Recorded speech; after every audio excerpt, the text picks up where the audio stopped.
decía Juan, aquí todo lo que nosotros tenemos de Dios, si todo lo que nosotros tenemos es de Dios, entonces cuando nosotros devolvemos, ¿verdad? Cuando traemos nuestra ofrenda, nuestros diezmos para Dios, usted está simplemente devolviendo una mínima parte de lo que Dios le dio. Como decía Juan, este buzo, por ejemplo, o vamos a suponer que, no sé, los que son casados aquí, que tienen, ¿verdad? Los maridos, las esposas, vamos a suponer que las esposas no trabajasen y el marido es el que trabaja y trae todo el sustento de la casa, ¿verdad? Y ahí el marido va y le dice a la esposa, dice, mira, dame 2.000 pesos, dame 1.000 pesos, necesito comprar las cosas para la comida o para la semana. Y el marido le saca de su bolsillo, el que trabaja, la esposa también trabaja en casa, trabajan juntos, pero el que entra a los ingresos es el marido.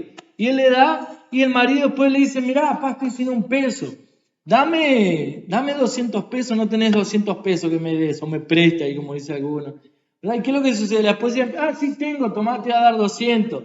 En verdad la esposa está devolviendo algo que fue el marido que le dio, ¿verdad? Es mío porque me lo dio, pero estoy devolviendo algo de lo que Él me dio. Entonces, algo parecido es con Dios. Cuando nosotros damos a Dios, estamos devolviendo una mínima parte, por más que sea diezmo, ofrenda, estamos devolviendo una mínima parte a Dios de lo que Él nos dio, ¿verdad? Entonces, nunca vamos a estar dándole, en verdad. Porque ¿cómo usted le va a dar algo a alguien si es de Él?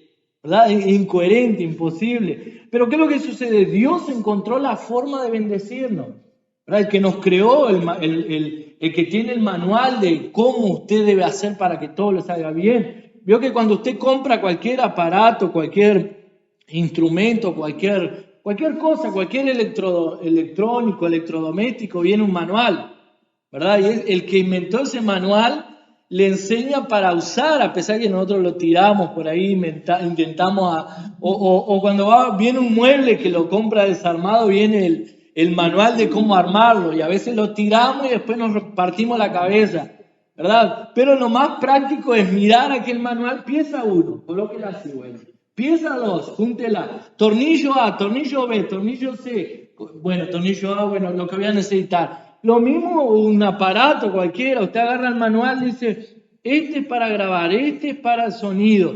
Y ahí usted pierde menos tiempo y usa bien. Y eso le va a durar mucho más. ¿No es así? Cuando usted usa un auto, un vehículo, un aparato, un electrónico, lo usa bien, va a durar más tiempo, ¿verdad? Porque el que lo creó le está enseñando a usted cómo usarlo. Entonces nuestra vida es igual. El creador, el que tiene el manual para que su vida dure más, para que a usted le vaya bien, para que funcione bien, ¿verdad? Él nos da el manual, pero muchas veces las personas no quieren seguir las instrucciones. Y el que tiene el manual dice, mira, la plata es mía, el oro es mío, yo te doy, pero yo quiero hacer que ese dinero en tu mano prospere. Yo quiero hacer que ese sueldo tuyo, que de repente es poco, si vos lo vas a usar, naturalmente no te va a alcanzar. Yo quiero que ese sueldo multiplique en tus manos.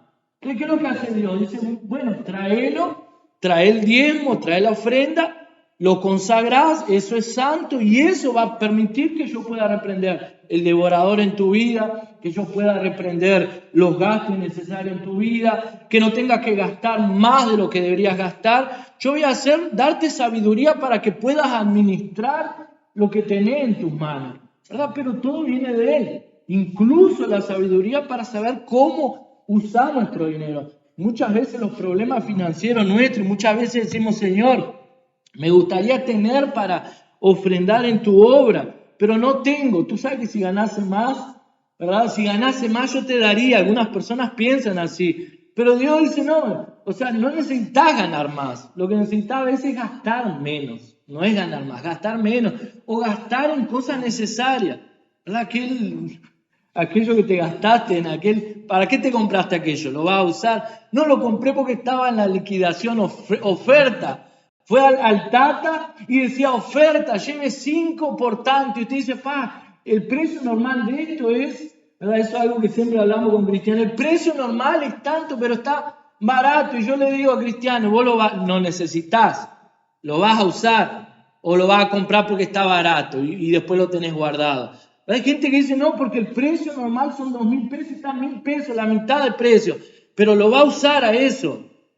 No lo voy a usar, pero está a mitad de precio, entonces son 1.000 pesos que usted está tirando sin necesidad. Cuando lo precise, lo compra. Y a veces el problema nuestro es problema de administración de lo que Él nos da y Él nos quiere enseñar. Por eso necesitamos buscar de Dios a cada día sabiduría, gracia.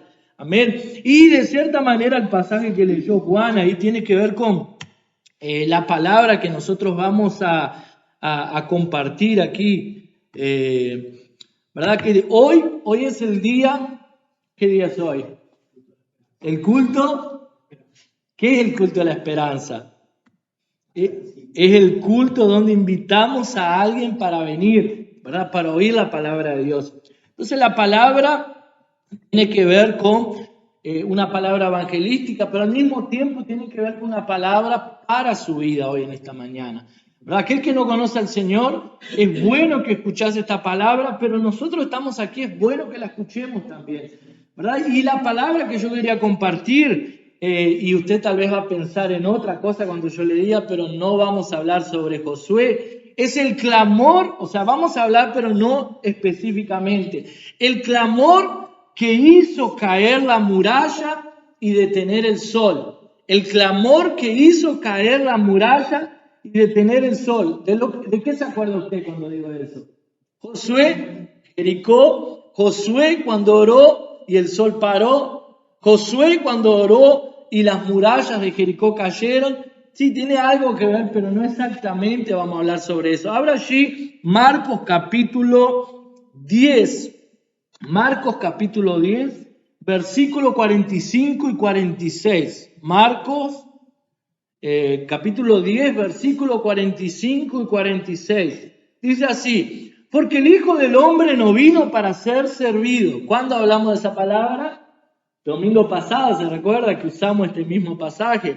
Porque el Hijo del Hombre no vino para ser servido, sino para servir y para dar su vida en rescate por muchos. ¿Quién conoce este versículo?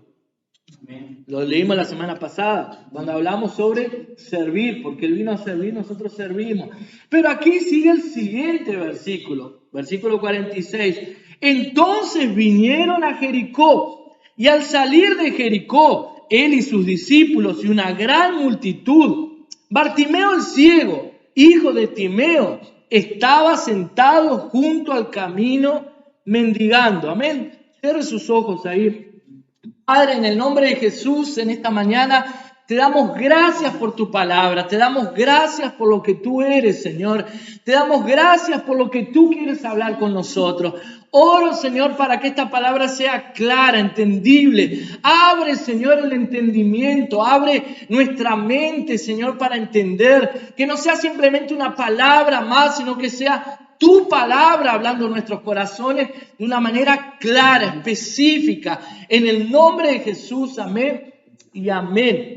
Entonces, la Biblia dice en el versículo 45, el Señor Jesús hablando sobre el mismo, dice: porque el Hijo del Hombre no vino para ser servido, sino para servir y dar su vida en rescate por muchos. La semana pasada nosotros ministramos sobre que el más grande en el reino de los cielos es ¿quién? El que sirve y no es el que es servido. Que Jesús decía que el mundo, el mayor o el más grande, el más importante es el que está sentado a la mesa. Pero Jesús dice, pero no es así en nuestro medio. En nuestro medio, el mayor, el más grande, el más importante es el que sirve. ¿Verdad? Y Jesús dice, ahí Jesús habla sobre él y dice: porque el Hijo del Hombre, o sea, yo no vine para ser servido, sino para servir y dar mi vida en rescate de muchos. Eso es lo que Jesús estaba diciendo ahí. ¿Verdad? En la mente religiosa, en la cabeza religiosa, ¿verdad? Normalmente las personas piensan que somos nosotros que servimos a Dios, ¿verdad? Que somos nosotros que damos algo a Dios. ¿Verdad? Estamos dando, aquí decía la palabra Juan, estamos dando nuestro tiempo, estamos dando nuestros recursos. Pero si nosotros entendemos, tal vez usamos mal esa expresión. Porque si nosotros entendemos, como dijimos aquí, como dijo Juan también en la palabra de la ofrenda, si todo es de Él y yo le estoy devolviendo algo que es de Él, le estoy dando. No le estoy dando, en verdad. yo estoy recibiendo. Él es el que me está dando a mí, ¿verdad? Porque si Él no me diese, yo no tendría nada para darle a Él, ¿verdad? Si en la misma palabra dice, yo creo que anoté el versículo aquí como referencia, a ver si lo encuentro más aquí o me tengo que ir más para adelante. La misma palabra dice que nadie tiene nada si del cielo no le fuere dado. O sea, nosotros no tenemos nada si aquí en Juan 3:27. Juan 3:27 dice así, Juan les dijo, nadie puede tener nada si Dios no se lo da. O sea, ¿qué es nada? Nada. O sea, usted no puede, dígale que está a su lado, y vos no puedes tener nada si Dios no te lo da. Está claro eso. La Biblia dice que usted no puede tener nada, ¿verdad? Ni siquiera el dinero para el boleto aquí, ni siquiera el auto para llegar aquí, ni siquiera combustible, ni siquiera su sueldo, ni siquiera salud, ni siquiera ropa para vestirnos podríamos tener si Él no nos diese, dice la Biblia. Entonces, porque Él nos dio, ¿verdad? La Biblia dice entonces Jesús aquí hablando, yo vine a servirlo, o sea, yo vine a darles. La forma que Jesús vino a servirnos es dándonos todo. Si todo lo que nosotros tenemos es de Él y Él nos dio, ¿verdad? Él nos está sirviendo. Entonces nosotros, la manera de nosotros servir es devolviéndole algo que Él nos dio un poco. ¿Verdad? Usted está aquí en el culto, usted está sirviendo a Dios, ¿verdad? Pero ¿cuántas horas usted le está sirviendo? ¿Cuántas horas le está devolviendo a Él? 2 horas, 3 horas, le está devolviendo en un domingo. ¿Cuántas horas Él le dio en esta semana? Cuando está en la célula, 2 horas en la célula. No sé, usted ora vamos a suponer que todas las mañanas usted se levanta y ora 1 hora antes de ir a su trabajo. 1 hora, más 3 horas que está en el curso, o 2 horas, más 1 hora que está en la célula. Haga la cuenta de todas las horas que usted invierte para Dios, que le devuelve a Dios. No es nada, ¿verdad? Comparado con lo que Él nos dio. Entonces la manera que Él nos sirve dándonos. Y la manera que nosotros servimos es dando a otros lo que otros no tienen, ¿verdad? Porque la Biblia dice que si Dios no le da nada, las personas no tienen nada. Las personas, ¿verdad? Vivimos en un mundo que es un espejismo, una ilusión, ¿verdad? Es pasajero. Hace pocos días estaba escuchando un video que lo compartí en mi estado, me lo mandó mi cuñado, está en portugués, pero había no sé si un pastor, no sé qué es joven, ¿verdad? Que él dice, en esta vida estamos de pasaje. Esto donde nosotros estamos son apenas 70, al máximo 80 años que estamos de paseo por aquí. Ahí él decía, ¿por qué entonces si estamos de paseo perdemos el tiempo con muchas cosas que no deberíamos perder? Dice, la vida aquí es un pasaje rápido, ¿verdad? Y en ese pasaje debemos aprovechar al máximo el tiempo. ¿Por qué? Porque se nos va. Es un paseo, ¿verdad? Un paseo que va a pasar rápido. Y las personas muchas veces pierden el tiempo en cosas que no les sirve nada y están perdiendo el tiempo del paseo. Cuando llegue a su final, cuando llegue al final, a la llegada, ¿verdad? Va a pasar volando y usted va a decir, se me fue el tiempo. Podía haber disfrutado más, podía haber amado más, podía haber dado más, podía haber hablado más de Dios, podía haber hecho mucho más cosas y no las hice. ¿Por qué? Porque pensamos que este viaje va a durar mucho tiempo. Nos subimos aquí, salimos de la parada y pensamos que nuestro destino va a durar mucho, ¿verdad? El mundo vive en una ilusión. La vida es pasajera y cuanto más el tiempo pasa, más rápida es, ¿verdad? Cuando usted era chico el tiempo duraba más, no duraba más, ¿verdad? Y ahora usted dice, pero es domingo, ya mañana es lunes, tengo que trabajar, y comienza a trabajar mañana y cuando quiera acordar es domingo de nuevo y ya tiene que volver a trabajar, y a veces hasta una tortura. El domingo para muchos es una tortura en vez de ser día de disfrute. ¿Por qué? Porque tengo que volver, es rápido, se le va rápido. Usted hace poco tiempo tenía 12, 13 años, era un gurí chico. Y ahora dice, los años vienen y no los podemos parar, ¿verdad? Se van volando. Entonces, ¿qué es lo que sucede? Todo lo que nosotros tenemos es de Él, de Jesús. Estoy aquí usando, voy a leer, no lo tenía escrito aquí, no lo tenía escrito, pero voy a leer el pasaje que leyó Juan, ¿verdad? Lo voy a agregar a mi palabra, lo voy a tomar a la palabra aquí, el pasaje que leyó Juan, Primera Crónicas 29:14. Porque ¿quién soy yo y quién es mi pueblo para que pudiésemos ofrecer voluntariamente cosas semejantes? Pues todo es tuyo, de lo recibido de tus manos te damos. ¿Verdad? Eso decía, fue David cuando fue a edificar, juntar las cosas para preparar y edificar el templo para Dios. No fue él que lo edificó, fue Salomón. Pero cuando trajeron esas cosas, ¿sabes lo que le dijo David al pueblo? Paren de dar porque ya es suficiente. Imagínense el día que yo tenga que decirle a la hermana, paren hermano, no den más, por favor, no den más. Vamos a llegar ese día que le digan, no den más porque ya es suficiente para hacer lo que necesitamos hacer para Dios. El salmista David decía, Señor, ¿quién soy yo? Y miren que David era David. O sea, David era el rey David, el hombre rico, millonario.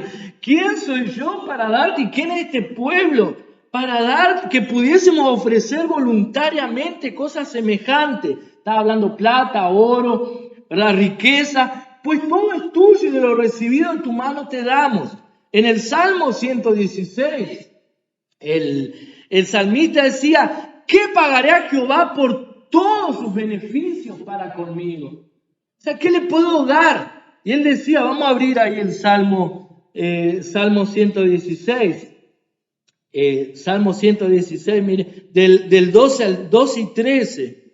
Salmo 116, 2 y 13 dice así. Salmo 116, unos cuantos para encontrar. Salmo 116, 2 y 13. Dice así, aquí ya lo tengo, ya la calma. 2 y 13. ¿Qué pagaré a Jehová por todos sus beneficios para conmigo? Es la pregunta que se hacía el salmista. Tomaré de la copa de la salvación e invocaré el nombre de Jehová. Tomaré de la copa de la salvación. ¿Qué es lo que el salmista está diciendo? ¿Qué le puedo dar a Dios por todos sus beneficios? Voy a recibir lo que Él tiene para darme. Entonces, ¿qué es lo que Jesús dijo? El Hijo del Hombre vino para servir y no para ser servido. En otras palabras, Él dice, yo vine para darles. La semana pasada nosotros leíamos la Biblia que Jesús decía que el Hijo del Hombre va a venir y servirnos en las bodas del Cordero. En las bodas del Cordero estaremos todos sentados a la mesa y Jesús va a ser el que va a estar sirviéndonos. En la cabeza religiosa, misericordia, Dios servirme a mí. Pero es la palabra que dice que Él nos va a servir. En las bodas del Cordero, cuando Cristo venga, ¿verdad? A participar de las bodas, usted va a estar sentado a la mesa. No, Señor, no me sirva, no, yo te voy a servir.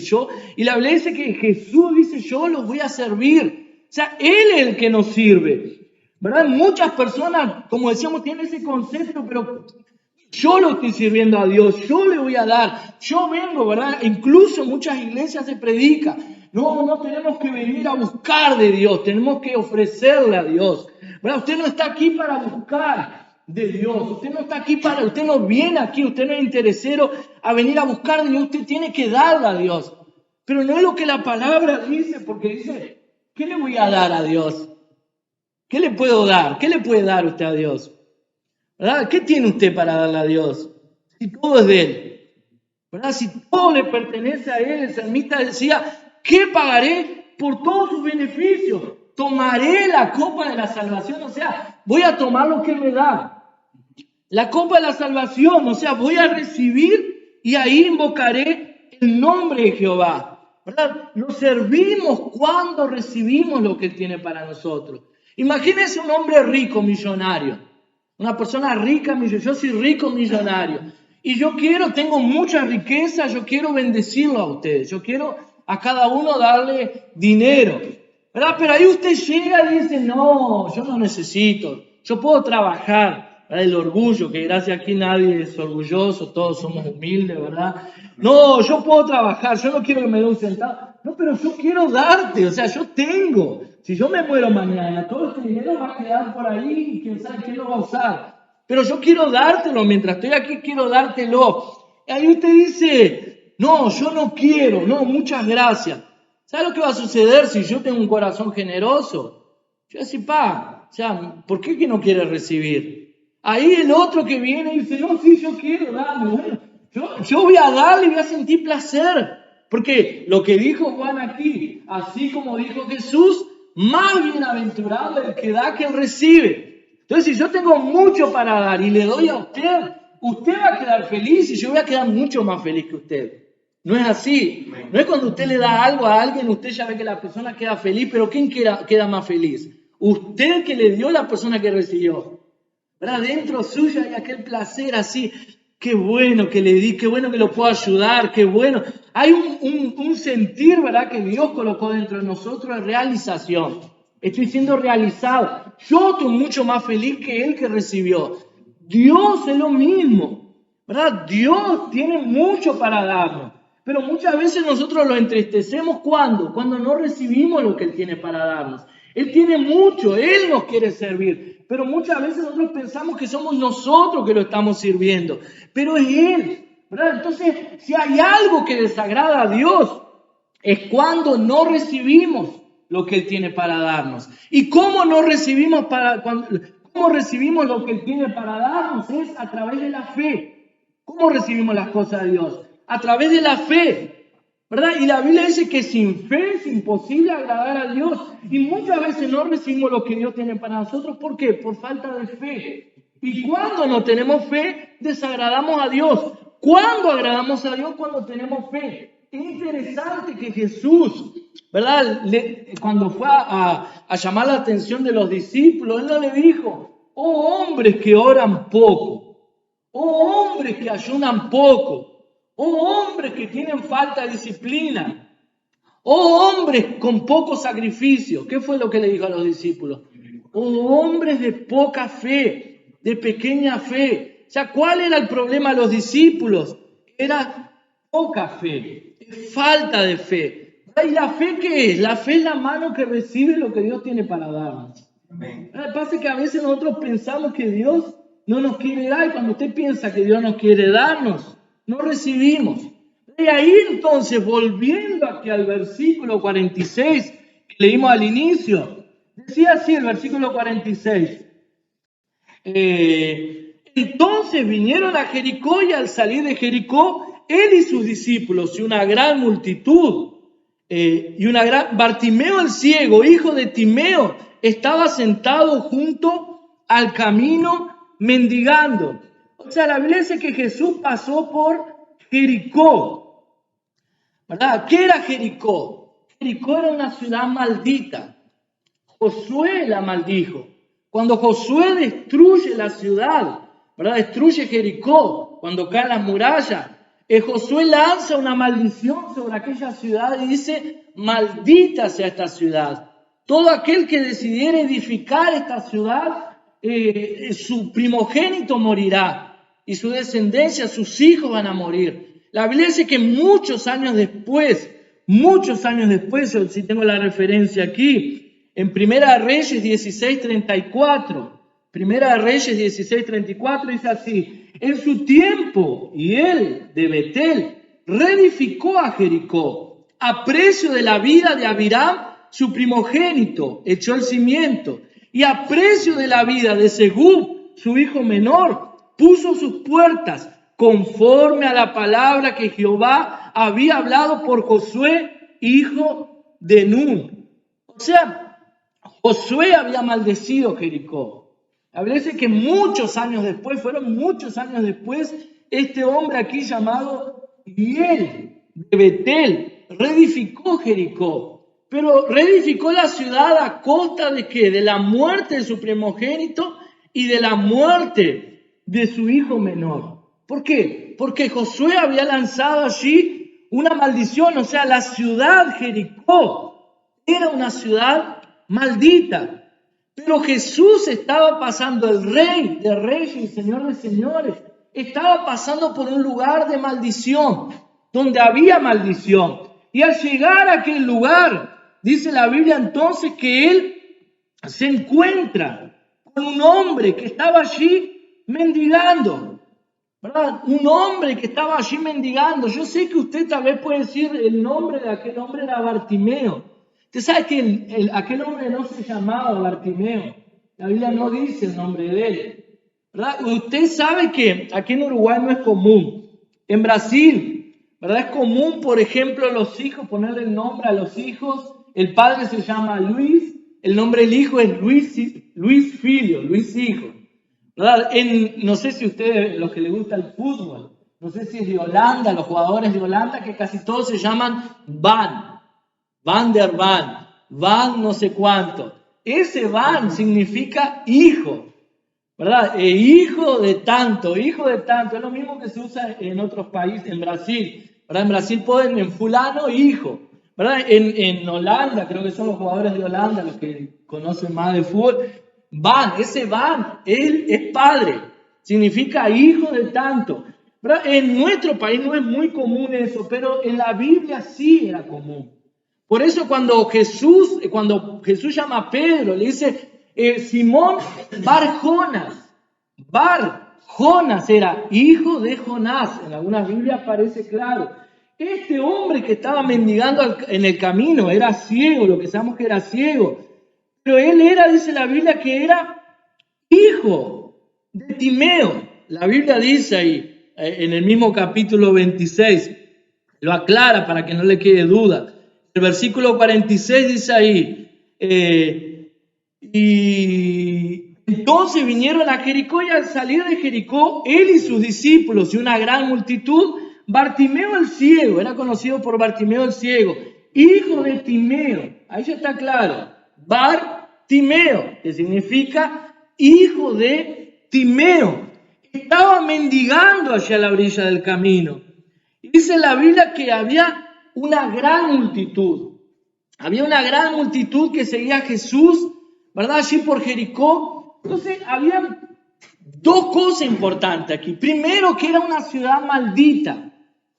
Era una ciudad maldecida. La había maldecido Josué. Y dijo, nadie reedifique esta ciudad. Porque cuando la reedifiquen, el que la reedifique va a ser maldecido. Va a tener que pagar con la muerte de su hijo. Y vemos que muchos años después alguien tuvo la osadía, ¿verdad? La intrepidez de reedificar esta ciudad. ¿Y qué pasó? Pagó con la muerte de su primogénito y su hijo menor. Entonces, la maldición se había cumplido. Era una ciudad maldita. En aquella ciudad maldita, Jesús decide cruzar. El religioso nunca pasaría por una ciudad maldita. Los religiosos de aquella época, todo lo que tenía que ver con maldición, no, lejos de mí. ¿Verdad? Los religiosos son así, ¿no? Todo con aquello que es malo, lejos de mí. Pero la Biblia dice que Jesús decidió pasar por allí. ¿Por qué? Porque tenía un propósito. Jesús nada lo hacía por casualidad.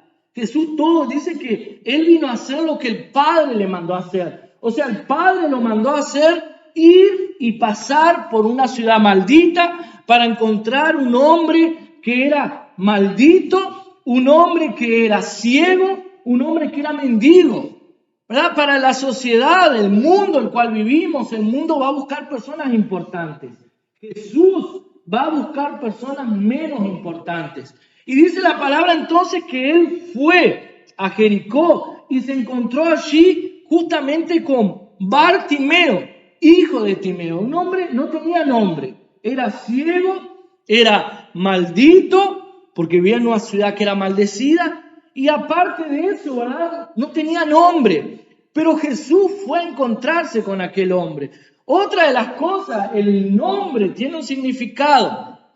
Este Timeo, ¿verdad? El nombre Timeo se era conocido por el nombre del padre de él. Ni siquiera nombre tenía la Biblia. Hijo de Timeo. Timeo significa impuro. ¿Usted sabe lo que es la impureza? ¿Verdad? Normalmente el pecado de impureza está asociado a ¿qué? Prostitución. Jericó era una ciudad portuaria, era una ciudad donde había mucho movimiento de gente que entraba y salía. Probablemente usted sabe que toda ciudad donde hay un puerto y donde hay mucho movimiento de gente, comerciante y todo, hay mucha ¿qué? Prostitución, ¿verdad? Mucha impureza. La Biblia dice que el padre, aquí la Biblia no especifica mucho, pero el padre de este ciego era un impuro. Por eso él era llamado hijo de Timeo, o sea, hijo del impuro. Imagínense dónde usted va, es conocido por el hijo del impuro. ¿Qué es lo que las personas van a pensar? ¿Quién era el padre de él? Y por eso está ciego. La Biblia dice que en cierta ocasión, yo no recuerdo si fue con el mismo Bartimeo, aquí el mismo ciego, los discípulos le preguntan a Jesús, Señor, ¿quién pecó? ¿Fue este o fueron los padres? Y Jesús dice, ni este ni el padre, sino que hay enfermedades que son para que el nombre de Dios sea glorificado. Ahora, entonces este hombre aquí era conocido por el hijo del impuro. Era ciego, era pobre, ¿verdad? Era mendigo y todavía estaba sentado a la orilla del camino. ¿Verdad? La Biblia, estar sentado a la orilla del camino significa no tiene rumbo, no tiene esperanza. ¿Qué esperanza podía tener? Hoy en día, por lo menos un ciego recibe una pensión. En aquella época, la vida de él era mendigar. Pero la Biblia dice que pasó Jesús por aquella ciudad. ¿Verdad? Y este ciego vio mucho más que todas las personas.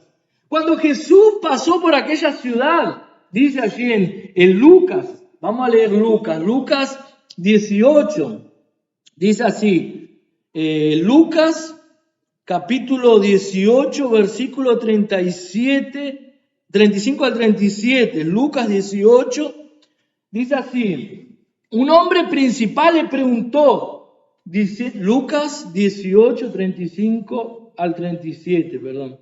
35 al 37. Aconteció que acercándose Jesús a Jericó, un ciego estaba sentado junto al camino mendigando. Y al oír a la multitud que pasaba, preguntó qué era aquello. Y le dijeron que pasaba Jesús Nazareno. O sea, aquí la Biblia dice entonces que el ciego oyó mucho ruido, oyó mucho barullo. Y él va y por causa del movimiento que no era normal, no era usual, él pregunta, ¿qué es lo que está pasando por aquí? Y la gente le dice, no, es Jesús, el Nazareno que está pasando por aquí. En verdad, no era Jericó que era la ciudad portuaria. La ciudad portuaria era Nazaret. O sea, alguien que era de Nazaret era considerado alguien insignificante.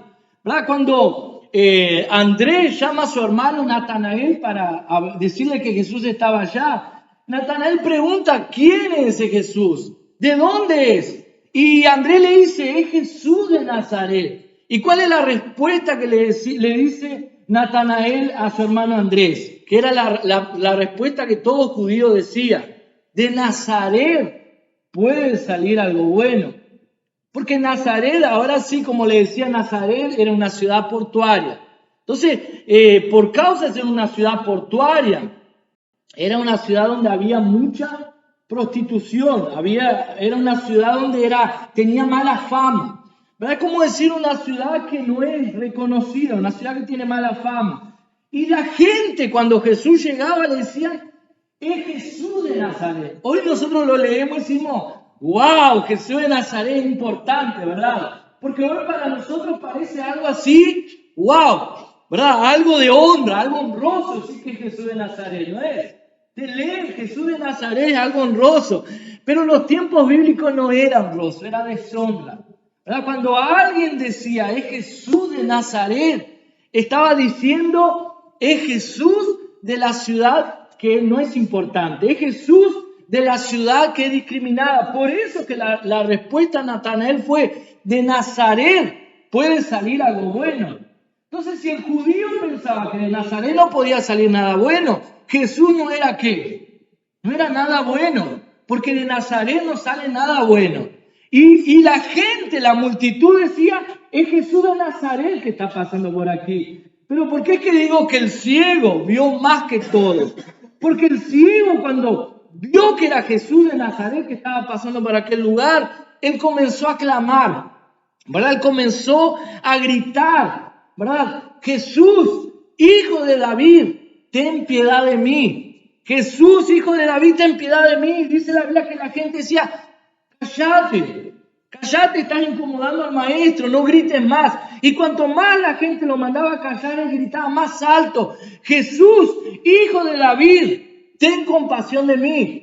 ¿verdad? En esa época, bar, como le dije recién, significaba hijo, ¿verdad? Y era ese idioma que ellos hablaban en aquella época era el arameo, era una mezcla de hebreo con otras lenguas. En la época de Jesús se hablaba griego y arameo, y todo hebreo hablaba hebreo también, pero el más común, como decir el inglés de hoy, sería el arameo.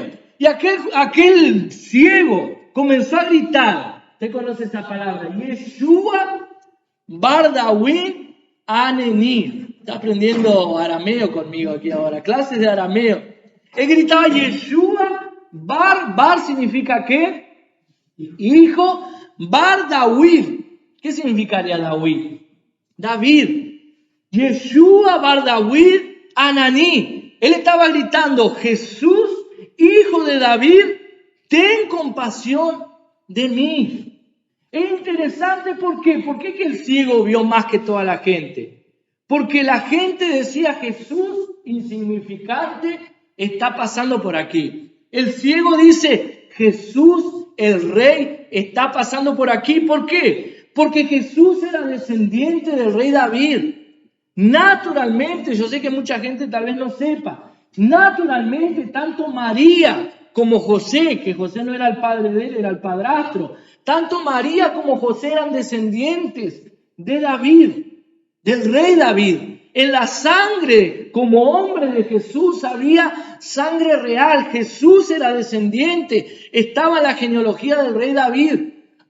Entonces, ¿quién es hijo de un rey? ¿Es qué? Es un príncipe, es un rey.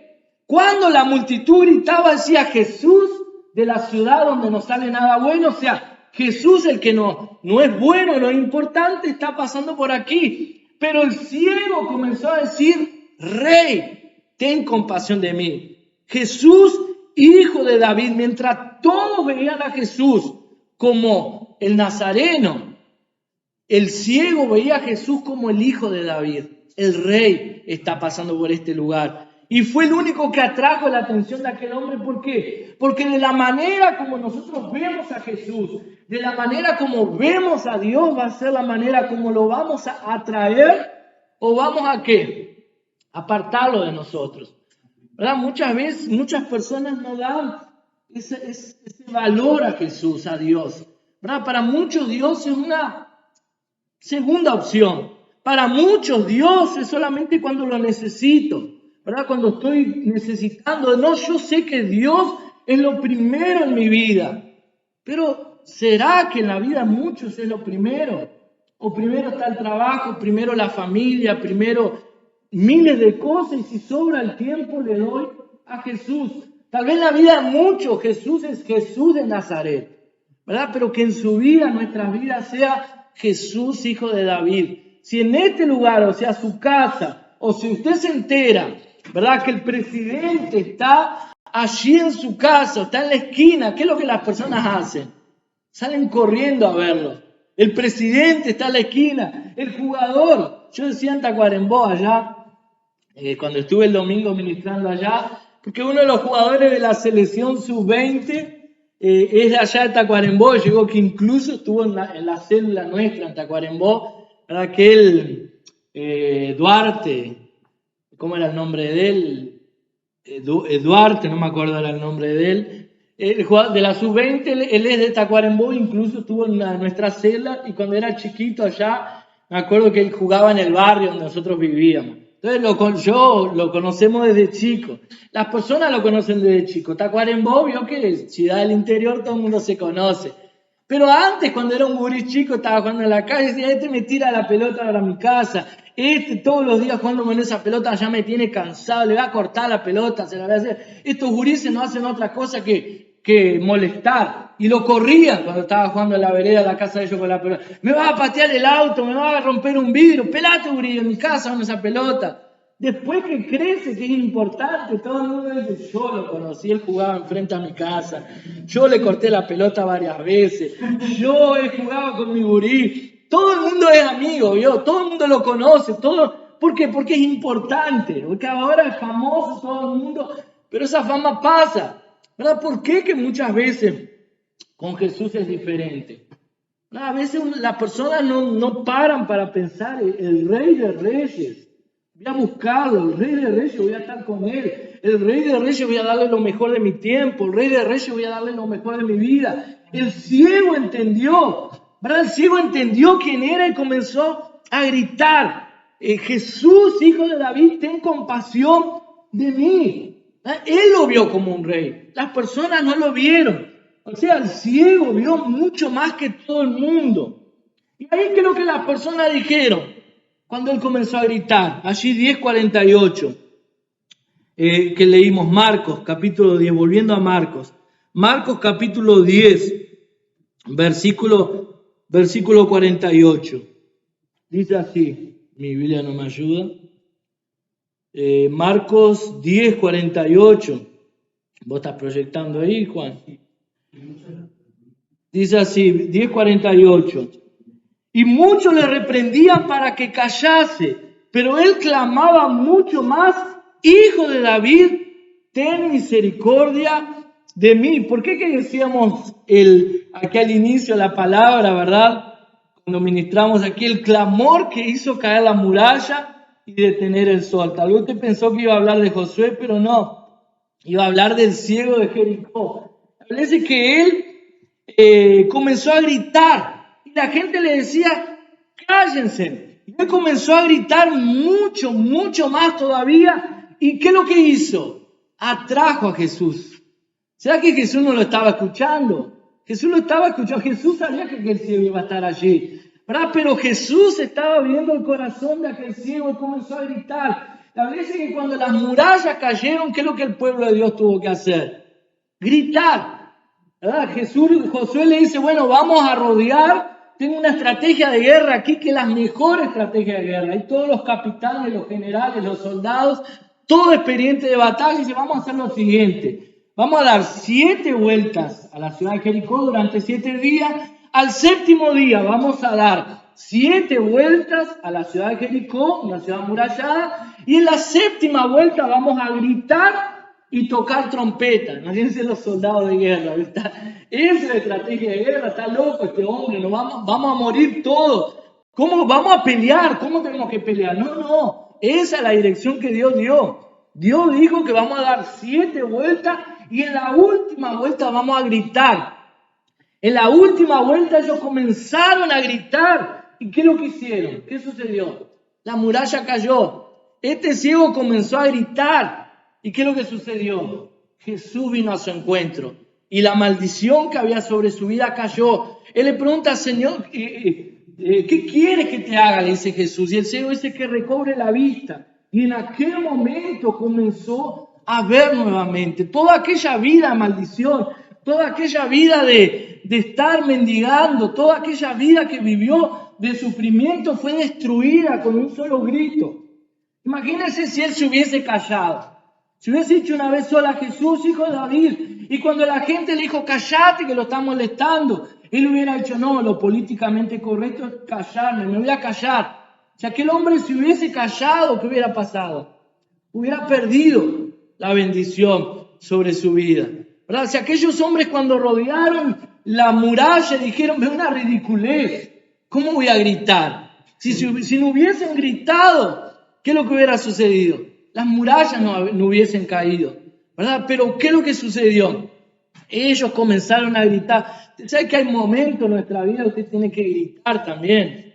Yo no sé si usted gritó alguna vez, ¿verdad? Jesús, hijo de David, ten compasión de mí. Si no gritó, ¿verdad? Coloque una música bien alta allá en su casa que nadie escuche y grite. O entonces espere que esté pasando un camión ruidoso de aquello y comienza a gritar, ¿verdad? Total, nadie lo va a escuchar, pero hay momentos en nuestra vida que usted necesita gritar. Pero si grito lo voy a alcanzar. No lo va a alcanzar, ¿no? Usted no toca a Dios porque grito, no. Pero hay momentos que usted necesita gritar, ¿verdad? Porque el grito sale en lo más profundo de su corazón. A veces gritamos delante de una televisión un gol, ¿verdad? ¡Gol! Y gritamos desesperadamente y no nos importa nada porque dentro de su corazón hay un placer que su equipo hizo un gol, un orgullo, ¿verdad? Una alegría. Pero a veces necesitamos gritar delante de Dios. Señor, ten misericordia de mí. La Biblia dice que Josué gritó y aquellos muros cayeron. El ciego gritó y aquella ceguera cayó, ¿verdad?, de la vida de él. ¿Y qué es lo que sucedió después que él comenzó a ver? Dice allí el versículo 49 y 50. Versículo 49 y 50. Entonces Jesús, deteniéndose, mandó llamarle. Llamaron al ciego diciéndole: ten confianza, levántate, te llama. Él entonces, arrojando su capa, se levantó y vino a Jesús. ¿Verdad? La capa, usted sabe lo que era la capa que se usaba en aquel día. La capa era algo que aquí en la ciudad de Montevideo y en algunos lugares, los cuidacoches, ya vieron que hay algunos que tienen una que colocan aquí en el cuello, un carnet, ¿verdad?, que la ciudad le autoriza a estar cuidacoche. Están los ilegales, están los que son legales cuidacoche. Un chaleco también dice cuidacoche.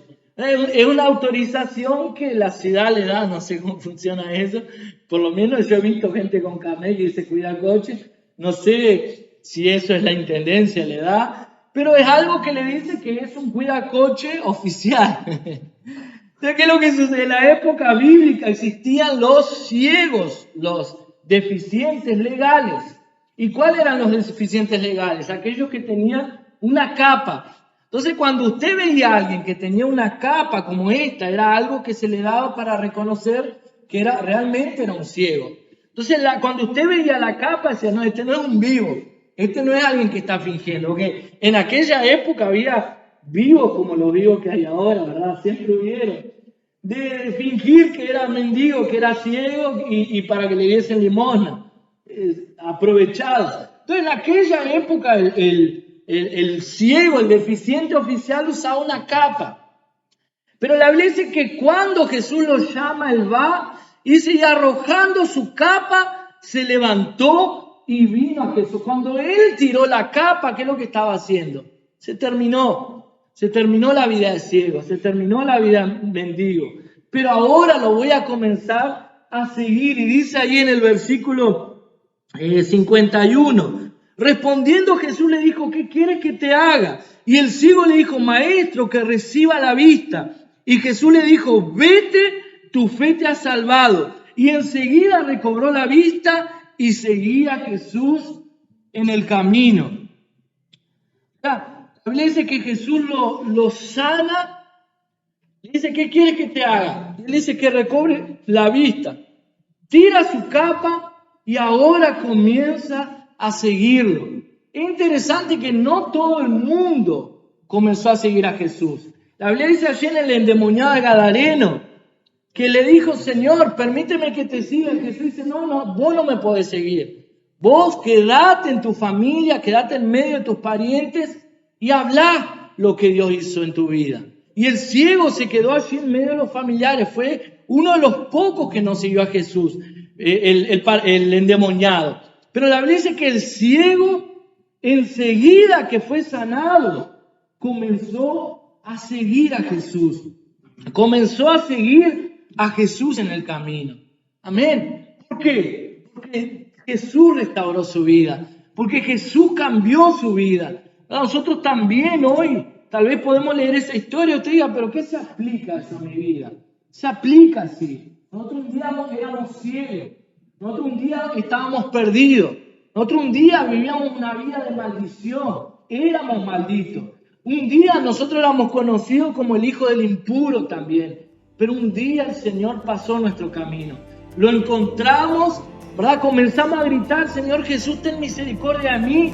Y Él nos encontró. En verdad, Él vino a propósito a nuestro camino. Amén.